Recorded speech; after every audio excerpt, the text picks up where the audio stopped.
You're listening to an Airwave Media Podcast. My name is Greg Jackson. I'm a PhD-holding historian, a professor, and the creator of History That Doesn't Suck, a podcast that makes legit, seriously researched American history come to life through entertaining stories. Join me for a chronological telling of the United States story, from the Revolution to fractious Civil War, tenacious inventors, brave reformers, and more. With more than 100 episodes, you can already binge listen your way from 1776 to the early 20th century. Listen to History That Doesn't Suck on Spotify. This episode of the podcast contains explicit language.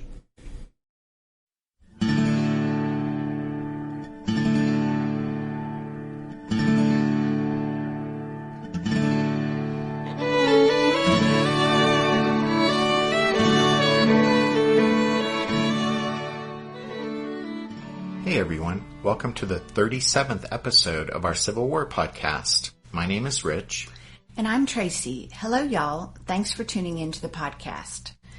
In the last show, we talked about the second wave of secession after President Lincoln issued a proclamation calling for the states to furnish 75,000 militia to put down the rebellion. With that second wave of secession, the nation's capital, Washington, D.C., found itself in a perilous position, with Virginia just across the Potomac River and surrounded on the other three sides by the still wavering slave state of Maryland.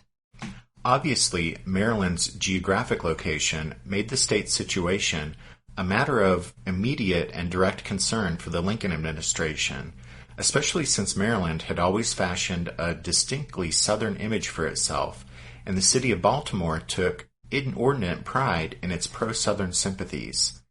And then, particularly in the Maryland counties on the Eastern Shore, where slavery was most prevalent, those counties were like a northern outpost of the Deep South. And so, for several weeks in April 1861, the prospects for the Union cause in Maryland did not look good. This situation caused no small amount of alarm and anxiety in Washington, since Maryland's loss would strand the capital well inside hostile territory. Maryland's initial unfavorable reaction to Lincoln's proclamation produced anxiety in Washington, since the state controlled the only railroad access to the capital from the north. That meant any troops from loyal northern states on their way to reinforce the endangered capital would have to pass through Maryland. And those reinforcements were desperately needed, since at the outbreak of the war, the safety of the capital seemed to hang by the slimmest of threads. Washington itself was a city of Southern antecedents and much Southern sympathy, and a secessionist plot to seize the capital had been rumored since Lincoln's inauguration on March 4th. To assist regular troops in spoiling any such plots, District of Columbia militia companies had begun to be mobilized before the inauguration, but the loyalties of many of their members were questionable. By April 13th, Old General Scott had only 6 companies of fully equipped regular Army soldiers in Washington, 2 companies of dismounted cavalry, 200 Marines, and 15 companies of militia. But Scott knew that if it came down to a fight for the capital, most of the District of Columbia militia couldn't be relied upon. Both the General-in-Chief of the Army and the President knew only too well how terribly vulnerable Washington was to attack. They both knew that a quick Confederate strike at Washington made good sense. If the Confederacy could seize the nation's capital, it would give the new Southern Slave Republic instant credibility and a strong bid for foreign recognition, not to mention the humiliation it would inflict on the Lincoln administration. And so Winfield Scott and Abraham Lincoln both feared for the security of the capital. And then within the space of 10 days that April, as Northern troops attempting to pass through volatile and unstable Baltimore were violently attacked, and then as those critically important rail lines, as well as telegraph lines, through Maryland were cut, the nation's capital found itself isolated from all communication with the North, and the residents of Washington lived in a state of constant fear and near panic. Henry Villard, correspondent for the New York Tribune, said, quote, "Literally, it was as though the government of a great nation had been suddenly removed to an island in mid-ocean in a state of entire isolation." End quote. Stores closed. Visitors abandoned the city. The great hotels emptied out. Windows and doors in government offices were barricaded. orders went out that the city's defenders were to make their last stand in the fortress-like Treasury building. Every day, anxious and fearful civilians went to the train station 3 blocks north of the Capitol building, where they peered up the tracks, hoping to greet trainloads of Northern troops that were needed to protect the vulnerable Capitol. John Nicolay, Lincoln's secretary, wrote to his fiancée, quote, "Here we were in this city, in charge of all the public buildings, property, and archives, with only about 2,000 reliable men to defend it." End quote.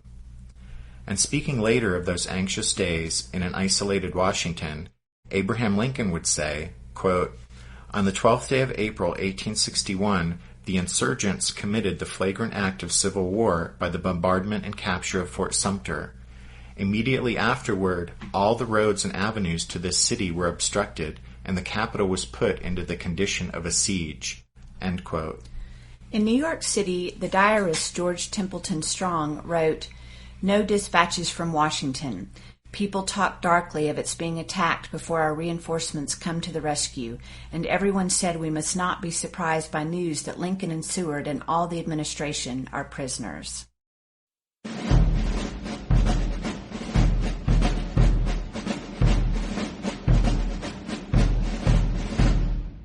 For anyone who has visited Washington, D.C. in modern times, it's hard to imagine America's capital city as it looked back in the days of yore. In his book, Year of Meteors, historian Douglas Edgerton writes, quote, "The Capitol was a forlorn place in 1861, and not merely because so many Southern politicians and their wives had abandoned the city for Montgomery. Visiting 19 years before, Charles Dickens had described Washington as a city of magnificent intentions, and little had changed in the past 2 decades to alter that. The wide, half-built, unpaved streets were alternately oceans of mud or deep in dust," Charles Francis Adams Jr. complained. Workers high atop a forest of cranes labored to complete the new Capitol dome, and across the mall the Washington Monument sat unfinished, a white stump surrounded by discarded chunks of stone.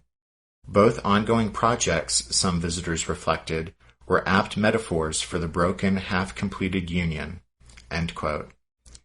The city, if you included the suburb of Georgetown, was home to about 75,000 people at the outbreak of the Civil War. Included in that number were 3,185 slaves and a little over 11,000 free blacks, both of whom were required to carry written passes or freedom papers. Charles Francis Adams Jr. said that the Capitol, sandwiched as it was between the slave states of Maryland and Virginia, quote, "was altogether Southern in sympathy and in expression," end quote. Pennsylvania Avenue was deeply rutted and in urgent need of repair. It was lined with small shops and a whole host of saloons. Most of the city's residents lived in plain, wood or brick houses. Dingy, seedy neighborhoods huddled up against the few imposing government buildings, or were set in the midst of vast empty lots, marshland, or cypress groves. In the fall and spring, the west end of town turned into an impassable sea of mud, and even army mules got stuck in the muck of the unpaved streets. In the summer, a permanent cloud of dust hung in the air over the city, and everyone with a place to go fled the unbearable heat and humidity.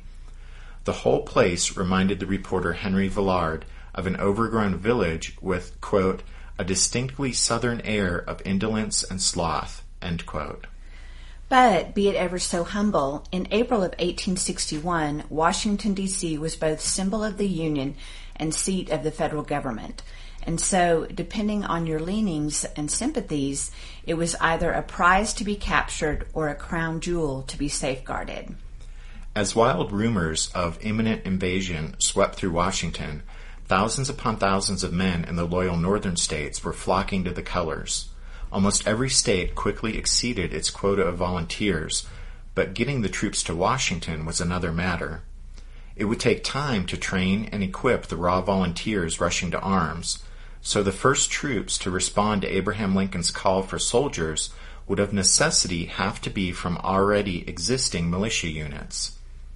Massachusetts and New York promised they would quickly dispatch troops from such units, But the first militiamen to rush to the defense of the nation's capital came from my home state, Pennsylvania.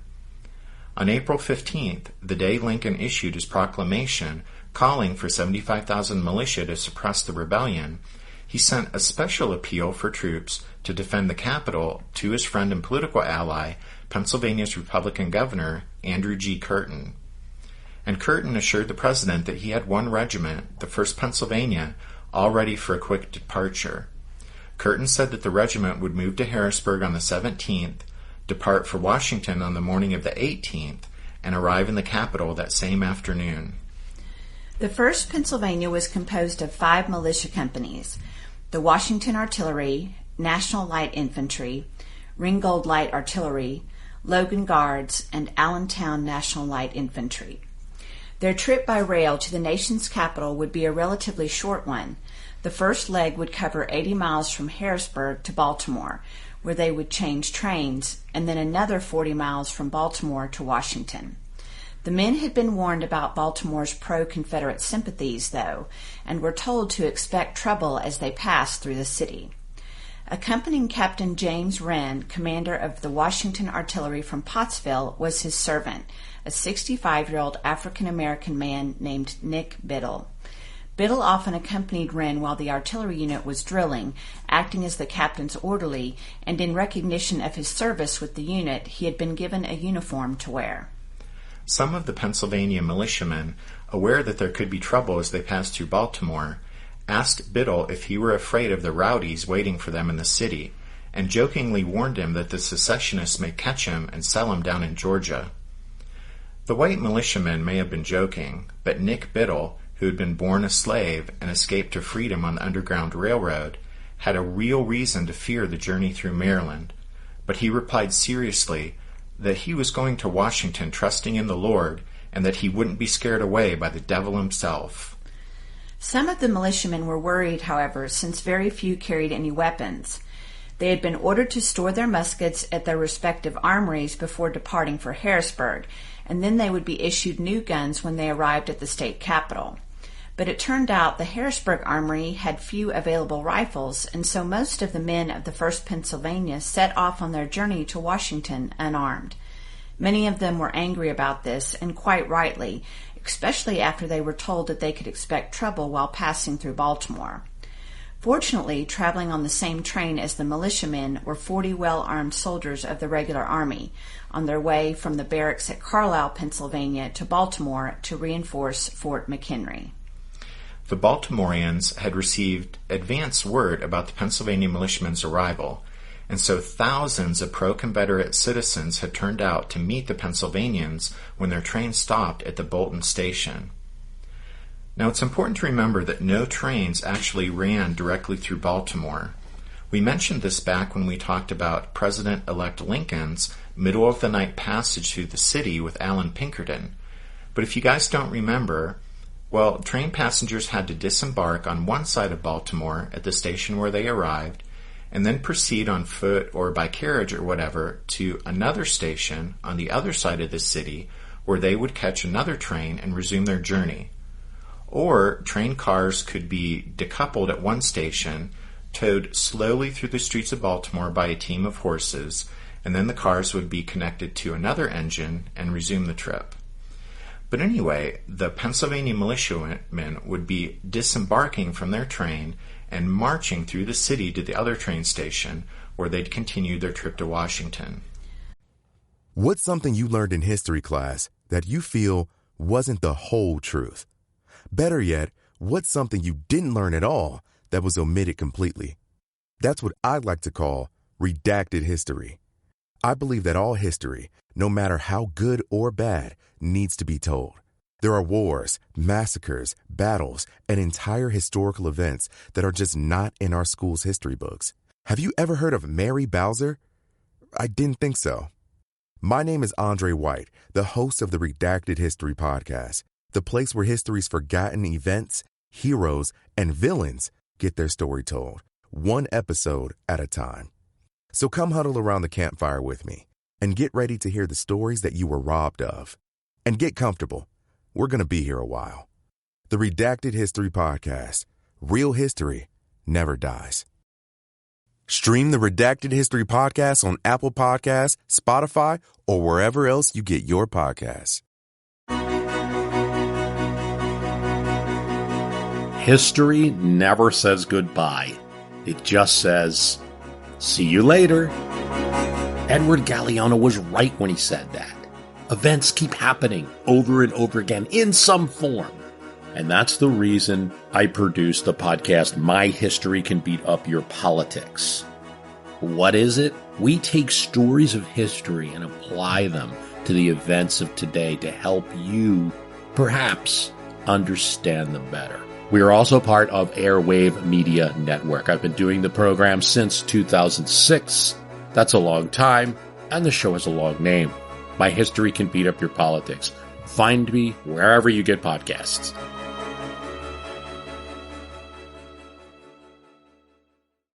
As the Pennsylvanians arrived in Baltimore and climbed down from their train, the crowd that had gathered started to heckle them, raising cheers for Jefferson Davis and the Confederacy. Some people in the crowd took great delight in mocking the non-military look of some of the militiamen. Besides being mostly unarmed, the volunteers, who hailed from eastern Pennsylvania coal mining country, were either dressed in a motley assortment of ill-matching militia uniforms or in their civilian clothes. Ignoring the jeers of the crowd, the 1st Pennsylvania quickly formed up in a column and prepared to march through the city. The lieutenant in command of the regulars had offered to escort the Pennsylvanians part of the way, and the militia officers had eagerly accepted the offer, so the regular army soldiers would lead the way. The column would also be escorted by a thin line of Baltimore police officers spaced 10 paces apart. As the column moved out, flanked by the policemen, the unfriendly crowd turned into a hostile, aggressive mob that closely followed and pressed in upon the militiamen and soldiers as they marched along. And then at the intersection of Charles Street, the regular army soldiers turned off and headed for Fort McHenry. The Pennsylvanian's historian recalled that after that, quote, the mob lashed itself into a perfect fury, end quote. The now furious mob screamed out threats. You will never get back to Pennsylvania. Let the police go and we will lick you. And then the Pennsylvanians started to hear cries of, stone them, kill them, and hooligans started to break through the police line and attempted to push into the marching column and disrupt it. The boldest of them began to spit, kick, and punch the Pennsylvanians. Those few militiamen with muskets used them as clubs to beat back the mob, but most of the volunteers kept marching forward without fighting back, as they had been ordered. Then some people in the mob spied Nick Biddle and shouted, "Nigger in uniform!" Others took up the cry, and in moments an ominous chant was rolling over the harried and abused column of militiamen. "Nigger in uniform! Nigger in uniform!" The fact that the Yankees would dare to put a black man into uniform pushed the mob to new heights of fury. Jagged chunks of brick and heavy pieces of paving stones started to be thrown at the men. Finally, the volunteers reached the other train station, the Camden Street station, but the howling mob closed in on them, making a last desperate effort to stop the Pennsylvanians from boarding the waiting train. A brick hit Private David Jacobs in the mouth, knocking out his teeth and leaving him briefly unconscious. Private Dare was also struck by a brick. It hit him on the side of the head, rendering him deaf in one ear for the rest of his life. But Dare spotted the man who had hurled the brick at him and, enraged, ran over with his musket and clubbed the man to the ground. Suddenly, a chunk of brick hit Nick Biddle in the head, leaving a deep, profusely bleeding gash. Blood spilling down onto his uniform, Biddle stumbled, but was helped onto the train by his comrades. To keep the mob at bay, some of the men with muskets leaned out of the passenger car windows and cocked their weapons, as if they were getting ready to fire. Finally, at about 4 p.m., the train pulled away from the station, and the battered and exhausted volunteers continued on to Washington. When the Pennsylvanians arrived in Washington that evening, their reception was much different, and they were greeted and cheered by enthusiastic crowds. Just the day before, the city had been dismayed to learn of Virginia's secession, and now they were overjoyed that reinforcements had started to arrive to strengthen the vulnerable capital's defenses. But the first flush of excitement over the militia's arrival soon wore off, for it was questionable whether the 1st Pennsylvania's appearance was more reassuring than alarming. Most of the 400 or so men were unarmed and poorly trained, and worse, word quickly spread of their harrowing experience in Baltimore.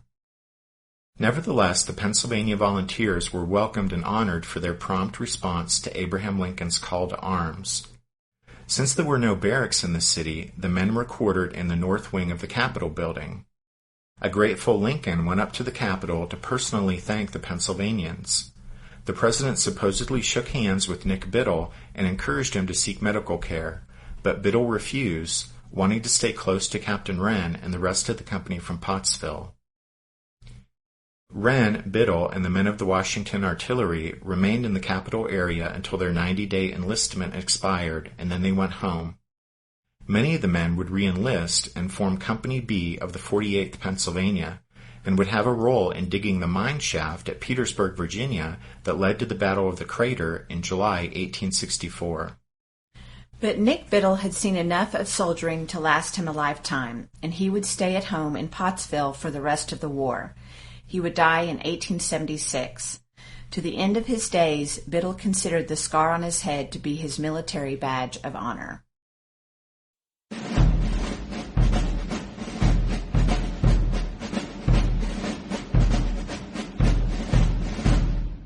You guys will recall that last week we said that down in Virginia, on April 17, 1861, ex-Governor Henry Wise got up before the state secession convention and laid a watch and a horse pistol on the podium in front of him and declared that even as he spoke, Virginia militia, on his orders, were seizing the federal armory at Harper's Ferry and the Gosport Navy Yard near Norfolk. The feisty ex-governor, purely on the strength of his personality, had set those plans in motion without consulting Virginia's current governor, John Letcher, whom the fire-eater Wise considered to be lukewarm on secession.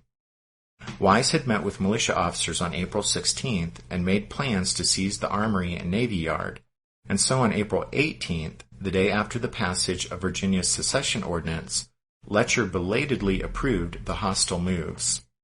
Harper's Ferry, Virginia, located at the confluence of the Potomac and Shenandoah rivers, was the site of the famous arsenal and armory where in 1859 John Brown had launched his ill-fated enterprise to invade the South. In 1861, the town's strategic importance lay in the fact that it was the home of one of the two armories owned by the federal government, where there was machinery capable of producing modern rifled muskets. The government's other rifle-producing armory was located at Springfield, Massachusetts. Right.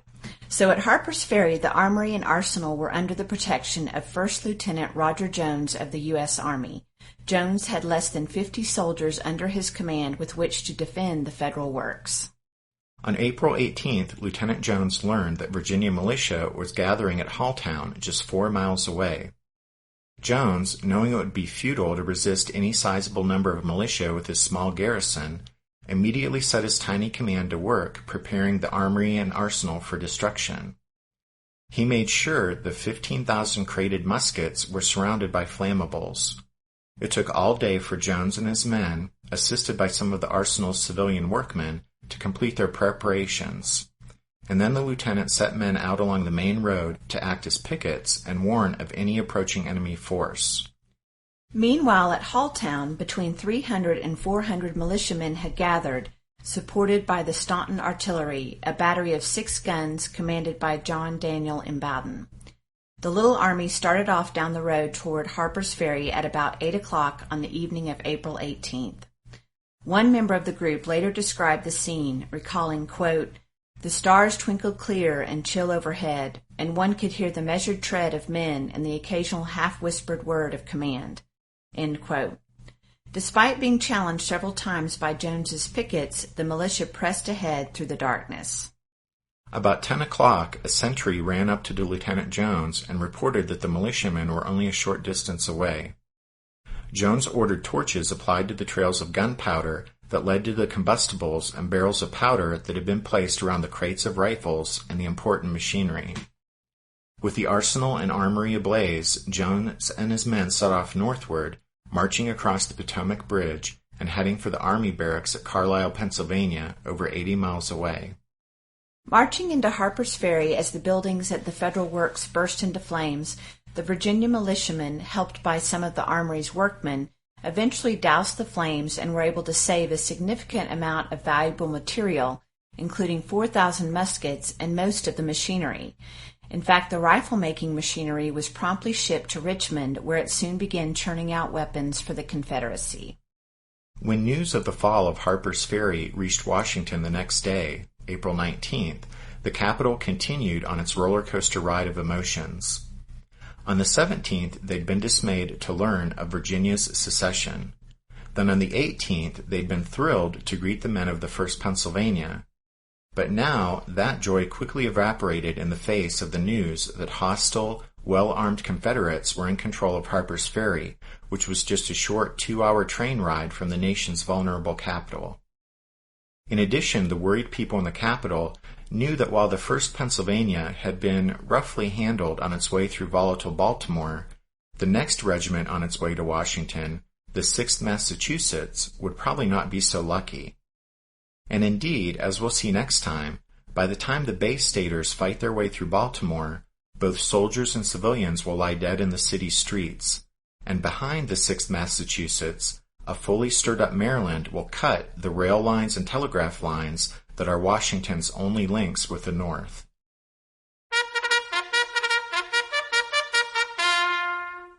That means it's time for this episode's book recommendation. And our recommendation this time is The Siege of Washington, The Untold Story of the 12 Days That Shook the Union by John Lockwood and Charles Lockwood. The Lockwoods tell a great story in their book, the kind of story that keeps you on the edge of your seat even though you know what happens. And they use a lot of first-person accounts, and in that way they really manage to convey the sense of urgency and dread that gripped Washington, D.C. during those days in April 1861 when the capital was isolated from the loyal states to the north. So that's The Siege of Washington by John and Charles Lockwood. And I think we'll probably steal that book title and use it for these 2 episodes since it's pretty dramatic and attention-grabbing. I'm sure they won't mind. Anyway, as always, you can find all of our book recommendations at the podcast website, which is www.civilwarpodcast.blogspot.com. We want to thank Spiritwood Music for permission to use their song Midnight on the Water at the beginning and end of every episode. You can find Midnight on the Water and other songs by Spiritwood Music on both iTunes and Amazon, so check them out. And then as we close, we want to say thanks to y'all for listening to this episode of the Civil War, 1861 to 1865, a history podcast. We hope you'll join us next time when we continue with the story of the Siege of Washington. But until then, take care. Thanks, everyone. Bye.